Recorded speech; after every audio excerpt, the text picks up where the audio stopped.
tell all your friends and neighbors that we're open for tours from 10 o'clock until 3 on Saturdays. So this is great seeing so many of you here. Anybody been here at the Capitol before? One gentleman. Were you in 3rd or 4th grade when you were here? Yeah, okay. Actually, I worked in the building. You did? Yeah, 1972. Great. So is this the first time you've been to Access Center? No, I've been back, but it's been a while. Yeah, well good, thank you. So welcome. Now, my name's Renee and I'll be your tour guide today. And I'm usually a tour guide for 3rd and 4th graders during the week. So if I start talking down to you, it's because I'm not used to talking to grown-ups. So forgive me if I start acting like you're little kids, you know. And I've been a tour guide here, volunteer docent for about 4.5 years. So I really love being here. So I'm thrilled that you're all here. Now, this building was completed in 1879. So it's 136 years old. It's a national landmark. People from all over the world come here. Now, Lansing was not always the capital of Michigan. The first capital was in Detroit, and we were there before we were even a state. We were still a territory. We left Detroit after being there for 10 years. And we left because of 2 reasons. The first Constitution said we can only be in Detroit for 10 years, and then we needed to find a more centralized location. A lot of different towns and cities in Michigan were discussed, but Lansing was chosen. One was about 3 blocks away, where Cooley Law School is, if anyone's familiar with that area. In fact, but we were there for 30 years, and then we found this property, and Mr. Elijah Myers from Pennsylvania was the architect. We had like a contest looking for an architect. His plans were submitted because he said he could build exactly what we wanted, or he could design what we wanted with less money. So we took a chance on him and we both lucked out. We have this beautiful Victorian style building, and then he became a famous architect. He went on and designed the capitals of Texas, Colorado, and Idaho. And in every 48, the lower 48 states, there's at least one building that he designed. So it became very famous. If you ever see the pictures of the Texas Capitol in Austin, you'll see the similarities in the domes and the wings coming out. Now, about 30 years ago, there was talk about tearing down this wreck. Big holes in the walls. Maybe some of you will remember that. For a couple of years to teach artists how to do that. How about beautiful marble? Probably took a lot of horses and wagons to draw this through the river and over the woods. This is white pine wood. That is not even marble. That fooled me when I first saw it. I could not believe it. But if you look down here in the corner too, there's a sample, an illustration here showing the different phases that the artist took to paint this to make it look like marble. That's just pine wood. You can fool your friends and say, come on, see my new marble foyer. You know, I did some renovations in my house. I put in marble. Boy, I think that's really cool. But look up at the domes. This is not the dome that we see from outside. This dome actually fits inside the other one. This one goes up about 160 feet to the oculus, the stars center. The one that we see from outdoors goes up 272 feet. So it's about 200-foot span. Now those stars are actually the size of dinner plates. I know my husband wanted a bigger dinner plate than mine. I did this one here with my family. It's beautiful, isn't it? All together different. Now look up at the stars. Those are as big as dinner plates. They're dinner plates. Now, people will ask me if those are in the shape of a pattern of a constellation. And they're not. They're just up there in a random order. But the architect put those up because we were New Frontier. It's from my office. But his daily administrative office is across the street in the Renee building. And but he comes over here a lot.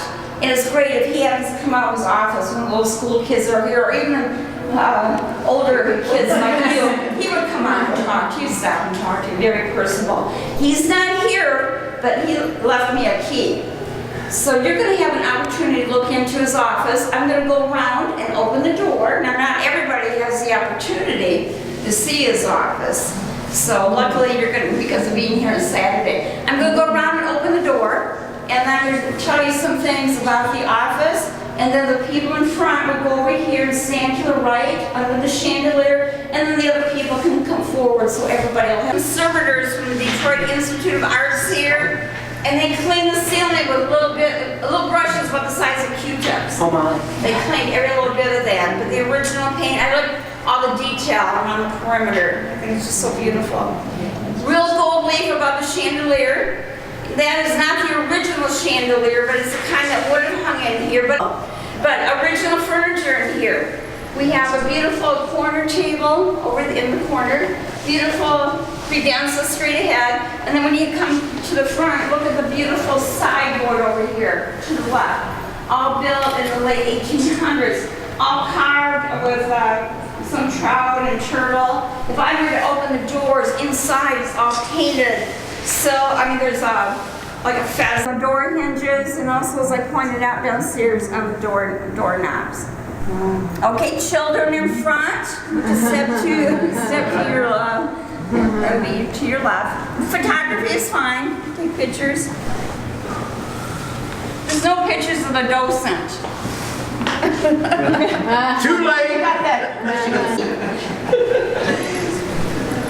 The carpet obviously is not real. It's not real. It's a real carpeting, not original. It's an illusion. Marble fireplace. That's a working fireplace. The pictures of the men in here are governors before 1879, and they're charcoal renderings.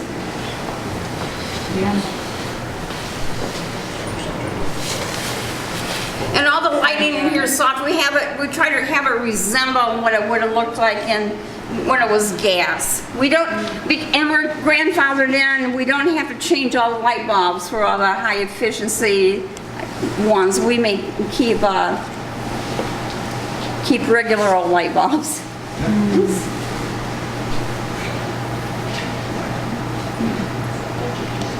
That's bugging me every time it's on. Oh, before I know it, all the lights will be off.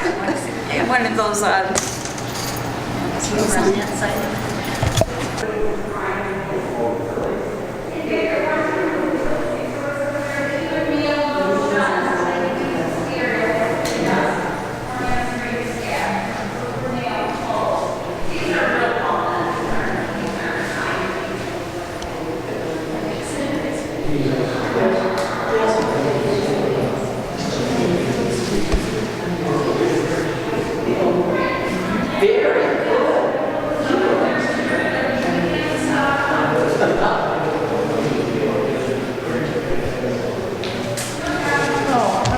your car, but anyway, I know you all get the picture. Now there's the elk from the Michigan coat of arms. The moose is also on our coat of arms, but it's not on the chandelier. Under the elk's front hooves, there's a word, a Latin word, chupor. Does anybody know what chupor means? It means I will protect, or I will defend. So think about Michigan through Great Lakes State, all the water around our boundaries, or it could also mean protecting the United States borders. So I will protect, or I will defend.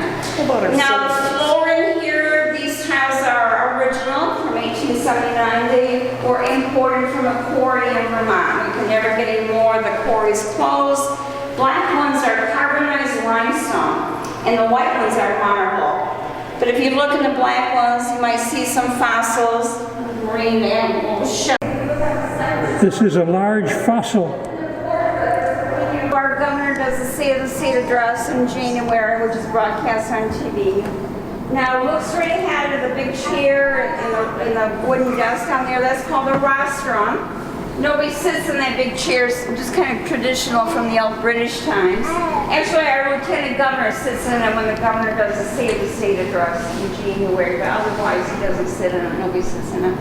But the rostrum, that's all original from 1879. Now the desk in here too, these are original. We've used the same desk in here for 136 years. But the desk, we restained these a couple summers ago because there were a lot of scratches and wear marks from 136 years, but we did restain those. Now the 110 representatives, Republicans always sit on the right-hand side of the chamber. Democrats sit on the left of the aisle. So we hear on the news that they say the opinion on the left of the aisle, the opinion or the right vote in such manner. That's what that means. Republicans, Democrats. And it isn't always an even vote when they're elected. So sometimes one member of the party has to sit with the enemy. Isn't always 50-50. Yeah, 50-50. So 110. Now, when the representatives vote, there are some buttons in the center of their desk in the council area. So they'll touch a button corresponding to how they wish to vote. But looking straight ahead, there are two panels over there to the right and two on the left. They kind of blend in with the walls, so kind of mauve-y color. Those will light up just like Michigan State scoreboards, football scoreboards, or the Wisconsin Badgers, no, Michigan State Spartans. Now, this area is always open to the public. People, you can just come in here and sit when they're in session. You don't need an appointment. Democracy, transparency. But what we would do would be to take the oldest one out of this level and then put that picture somewhere else in the Capitol. And then on the next level down where we have the more recent governors, we would take that one out and replace the oldest one up on this floor. So we only have to move two paintings. We don't have to rotate them all. So, okay, let's go out the railing, the balcony. It's being really good. How old? And there's shipping, there's one of the mass, sailboat, globe, and then there's education, globe and stack of books, and then there's art. And then going around, we also have agriculture, the sciences, and law. But in fact, the artists, they misjudge how big the campuses need to be. If you look in the bottom of all those, it looks like some boards that are kind of gray, kind of brownish gray. They had to fill in the size of the openings. They miscalculated. The paintings up here are the older governors. The next level below, I don't know, frugal. The painting over here to the left is our former G. Manning Williams. He had the nickname of Soapy. And he was heir to the men's toiletry products, men in like aftershave lotion and shaving cream. So that's how he got the nickname of Soapy. And you can see over here, still left on the floor down below, you can see in the background there's a rendering of the tower of the Mackinac Bridge. So he was the governor when the bridge was built. Okay, we're going to step over here to the left to the old Michigan Supreme Court. And this picture, when I see the symbolism, that former governor, he decided when he did his portrait, he was a private airplane pilot, so he wanted his plane painted in. Ironically, later he was killed in an airplane crash. He was coming on Battle Creek, Michigan, and hit some guide wires and some signs.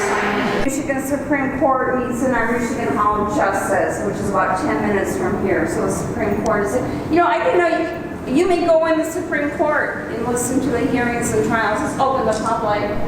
I didn't know that. It's got a gallery just like the house. Right. Well, it's got all the fancy.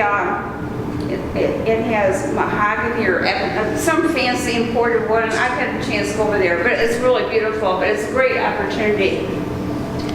Anyway, this is my favorite room because nothing in here was ever painted over. This is all original. The judge's bench up here, that's the original judge's bench. And the bookshelves, original, from 1879. I think it's just awesome. This is paint on the walls, it's not wallpaper. And what they did during the Victorian times was a process, they put horsehair into the paint and stirred it up so it gave the texture for the swirls and the poinsettias. I told a school group that, and a little girl, she got all worried. She said, oh, the poor horse, and she was worried about the welfare of the horse. No horses were harmed in the process, okay, folks? Took the hair out of the brush, but she was like in tears. And when we were on a beautiful glass floor looking up in the dome, at one time, that was... Now, in the ceiling behind me, the Defender of Justice, her face is painted in two different places. See if you can spot the Defender of Justice. I'll give you a hint. Looking over the center open hollow of the table, out on both the long ends of the oval, there's a square, kind of taupe colored square. Oh, yes. You spot her now? Yes. Yeah, there's her face right up there, Defender of Justice. Halfway down. Yeah, I would never have known that was up there. Yeah, I would not have. Tell us about the five. We should know that it's Defender of Justice. Yep, judge's bench. In fact, the Supreme Court met in here for a hearing just this past week, and I wish I would have been here. There was a picture on the front page of our local paper. Senators, so it's a smaller room.